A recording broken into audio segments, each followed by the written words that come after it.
Okay, so Marc Cohn? This is my first time hearing the name. Marc Cohn? Walking in Memphis? I've walked in Memphis by myself pretty recently. I'm not gonna lie, it was a pretty dicey experience, but it was also awesome. Marc Cohn. Okay, actually, this is helpful now. I first saw this pronunciation, and I was like, this is not helping me. I don't know what that means with the O and whatever that is. But then thankfully gave me a comparison, like the O and code. So yeah, Marc Cohn. An American singer-songwriter. He is best known for the song Walking in Memphis, which was a top 40 hit from his 1991 album Marc Cohn, and was nominated for Song of the Year and Best Pop Vocal at the 34th Annual Grammy Awards. Cohn won the Grammy Award for Best New Artist in 1992. I have never heard of this guy. His other charting singles include Silver Thunderbird, True Companion, and Walk Through the World. In 2019, The Observer Dispatch wrote the following about Cohn. Deeply rooted in American rhythm and blues, soul and gospel, gifted with a storyteller's eye and ear. A lot is said here that appeals to me, which is why I think my boy Brian Eisenstadt, my mentor, my friend, this is why you're having me listening to Marc Cohn. And possessing one of the most expressive and soulful voices in modern music, Cohn draws from real life to evoke common human feelings of love, hope, faith, joy, and heartbreak. Okay, well, we're going to listen to Walking in Memphis. We're going to do this official music video, which, as you guys know, oftentimes I need to do some edits for us to be able to make it public. And then after that, we're going to let's look for we're going to do a live version. So sit back. We're gonna have a good hangout here, guys. So thank you so much for being here. To all of you who have supported, thank you. Check out the description down below to find ways to do so.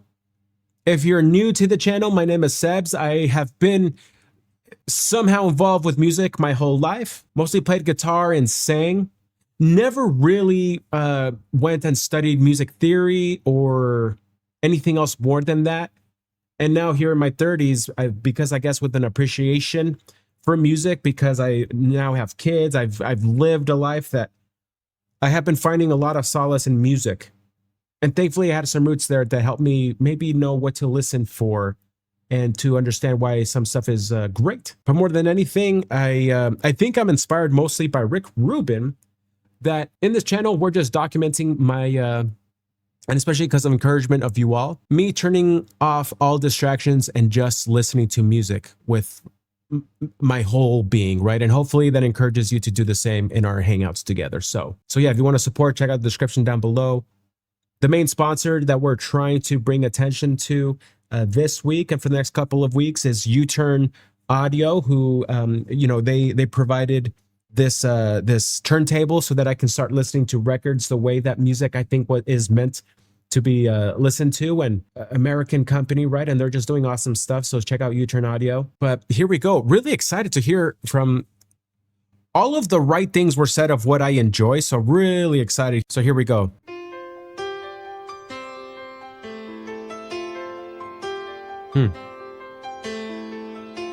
Put on my blue suede shoes and I boarded the plane. Wow. Touchdown in the land of the Delta Blues, in the middle of the pouring rain.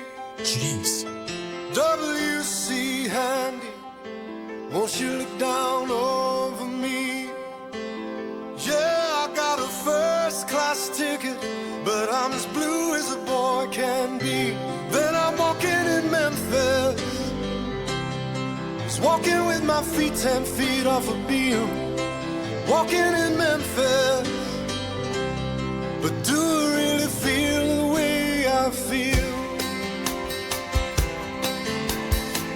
Saw the ghost of Elvis on Union Avenue, followed him up to the gates of Graceland, and I watched him walk right through.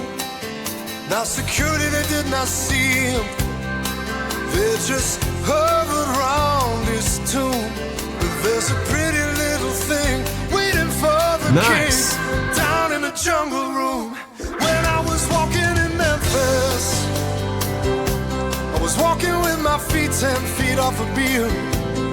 Walking in Memphis, but do I really feel the way I feel?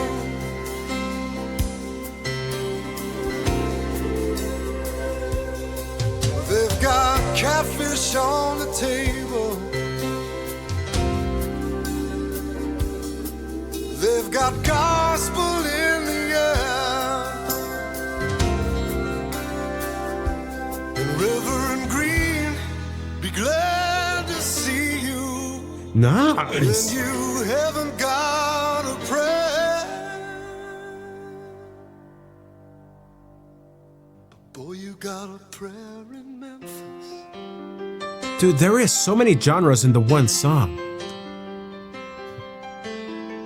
Muriel plays piano every Friday at the Hollywood, and they brought me down to see her, and they asked me if I would do a little number, and I sang with all my might.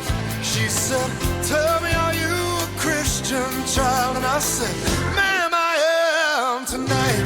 Walking in Memphis.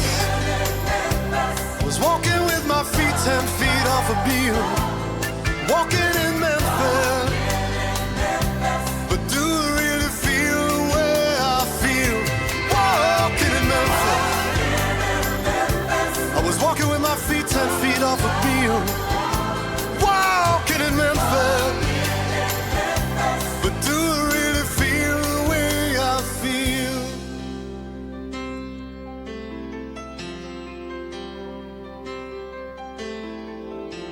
Put on my blue suede shoes and I boarded the plane.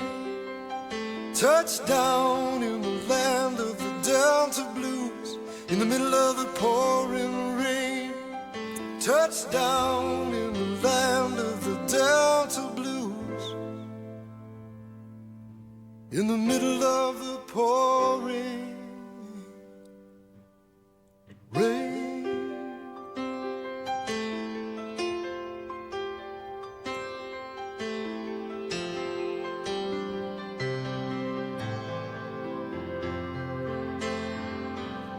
Dude, that song's beautiful, man. Song's beautiful. And it seems like it really is just a song he wrote about going to Memphis and the experience he had with how many heroes he had from there and the type of music you find there. And then he's just inspired. So then you hear, right, he like plays this type of music there that you would hear in Memphis. But then with that piano and that, it's a reverence to this experience he had in Memphis. And again, the artist that came from there. The song's lyrics are autobiographical. They chronicle a trip that Cohn, then a struggling songwriter and singer, took to Memphis to overcome a bout of writer's block. Awesome.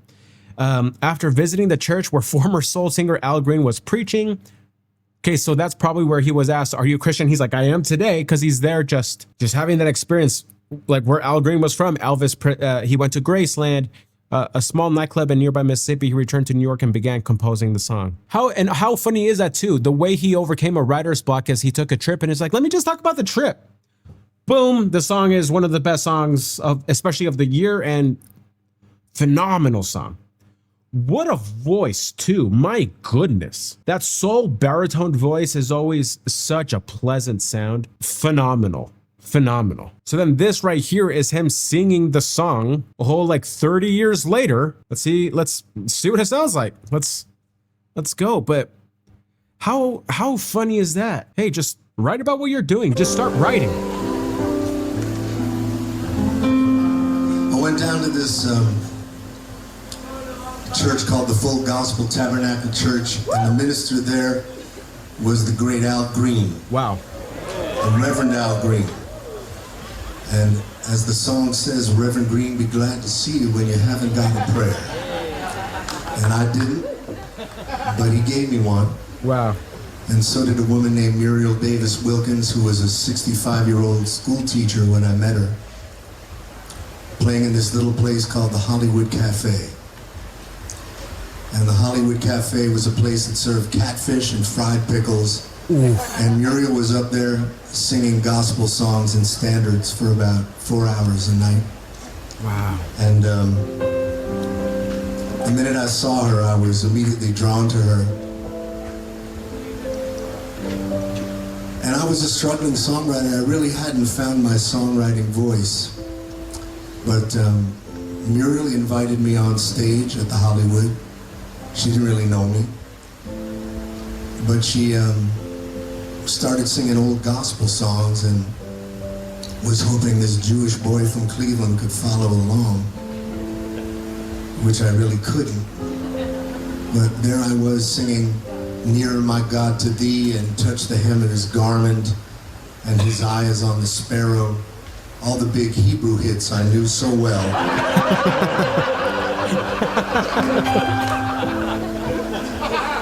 What a class act. And then she did Amazing Grace. What a class That act. one I knew. And she, when we were done, she whispered in That's my how you ear show and said, respect, "Child, huh?" I think you can go home and write those songs you've been meaning to write now." And that's exactly what happened. Wow. I went back and I wrote, in about 6 or 7 months, a lot of the tunes that became my first record, years later.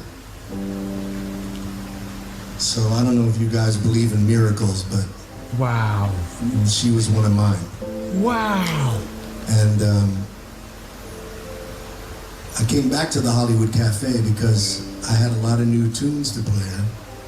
And Muriel listened to this one and many others and said, "You know, that song where you mentioned me at the end?" And I said, "Yeah." She said, "I think that's the best one." She seems like a class act, man. She seems awesome.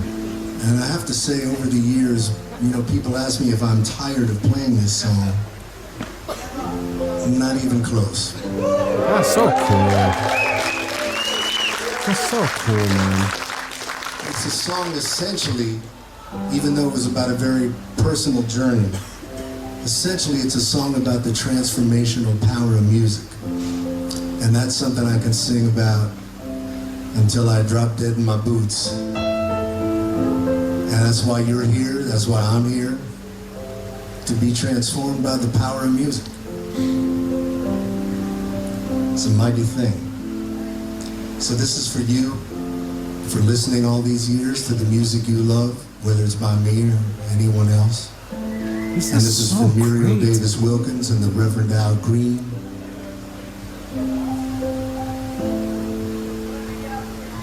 And anyone else you can think of.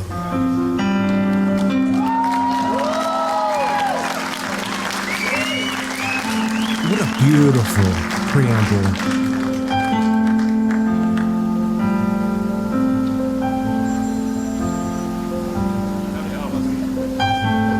Turn that off.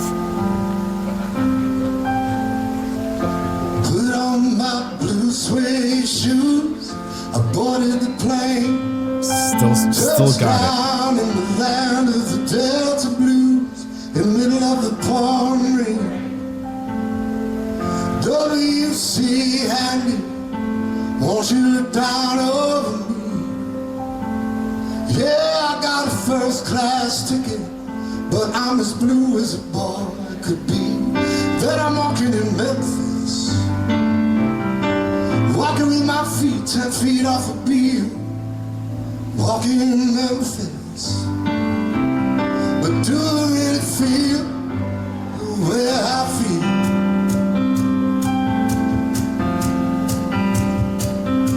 Take a little more drum. I saw the ghost of heaven on Union Avenue. I followed him up to the gates of Graceland, and I watched him walk right through. Come on. Now security did not see him. They just hovered around his tomb. But there's a pretty little thing waiting for the king. They're down in the jungle room, walking in Memphis, walking with my feet 10 feet off a beat, walking in Memphis. From having that experience to Grammy nominated, Grammy winning. And he tells the story so gratefully. This is dope. They got some catfish on the table. They got some gospel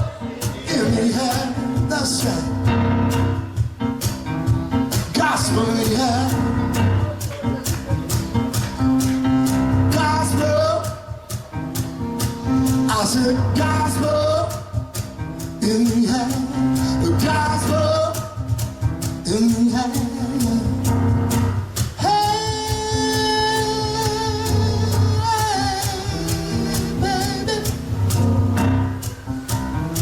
My man.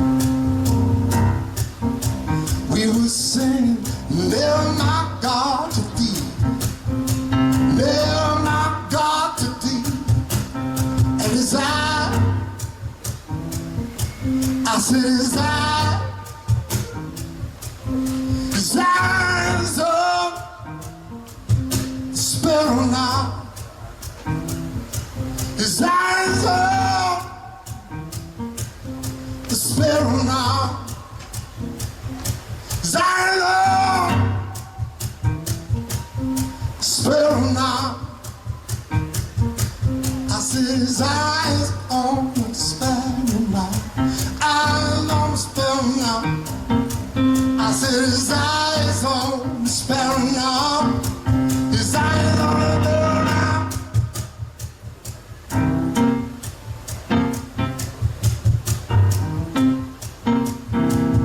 Talking about Reverend Green. I'm talking about Reverend Green. Be glad to see you. He'll be glad to see you. I said, Reverend Green, be glad to see you. Said the Reverend Green, he'll be glad to see you. Well, you have not got, I said you have not got, I said you have not got a prayer.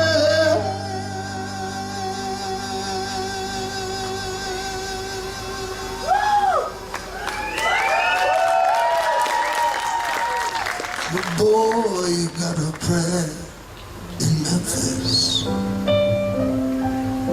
It's such a cool episodic song, man. It's so well done. No, Miriam, she plays piano every Friday down at the Hollywood. Hey. And they rub me down, they brought me down to see her. And then they asked me if I would do a little number, and I said, darling, I might. She said, tell me if you a Christian child, and I said,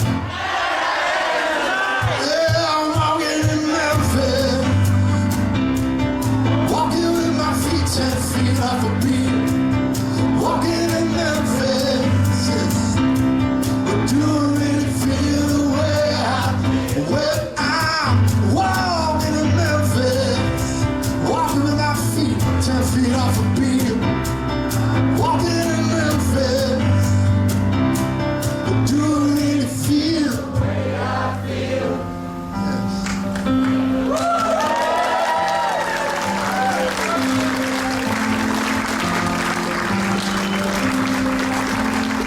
Yes. Sing the last verse with me. Come on. Put on my Just the mix of pop with that gospel blues. Like, it's brilliant, man.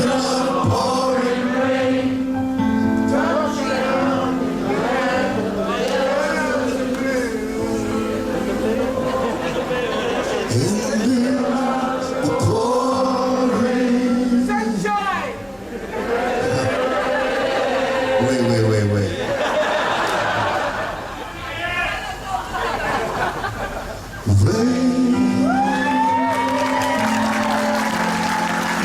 You can pick heckles when he's crushing. Like, just be there, but whatever, it's okay. I'm only saying that because I'm there to listen to him, not someone else. What a cool way to perform that song. It's so interesting. The storytelling in the song, because it is a story, but using different genres as breaks throughout the song to walk through his journey, right? Brilliant. And how he then did that live to just further go into that, again, that blues gospel. Like that's how, like, it's brilliant. The way he just expresses the song. It's brilliant. Man, love that. Had so much fun. What a cool story. And again, how cool, like how respectful he was. Again, he's Jewish, right? But he had that experience and found the inspiration in something that's different, right? An example in so many ways. Also perseverance, right? He was having the writer's block, but so what does he do? Like, I don't know, just keep moving. It doesn't, he never said that he quit songwriting or something, but he was just like, I can't find my voice, so let me just go be inspired. And where does that inspiration come from as an artist? Just living life, right? And then he persevered, and again, then from that experience, from that writer's block, boom, Grammy winning song. Love that story for so many reasons. So many reasons. Well, I really enjoyed learning about him. I can't believe, again, he was a thing when I was young, right? Like I was one when this happened. So very cool story. What's the takeaways? What is the takeaway? Man, just, I don't know, keep going. And maybe can we find inspiration from those that paved the way for us? And he talks about the transformation he had by music, right? He went to go listen to this music, to have these experiences, and it changed him, and therefore he thus found his voice. Man, you and I, we're probably not songwriters. Maybe you are, by the way, and Godspeed. But I'm not, but maybe we're looking for inspiration in becoming better parents, becoming better workers, becoming better business owners, whatever it may be. Why wouldn't music be a great tool in us finding inspiration? You know, one of the best things we can do is just going to walk when we're feeling overwhelmed, right? Also, I really genuinely think having this thing off, and hence my getting a turntable, right? Record player, looking for this way to do this. Just purposely go listen to good music. Better yet, go to live music. I want so much to go to these blues bars and things like that to have these similar experiences. And that song is him paying tribute to that. He's showing us, he set an example for us. So I loved it, guys. I hope you did too. I hope you had a good time here with me. And yeah, that was awesome. Thank you, Brian. Thanks all of you. We'll see y'all soon.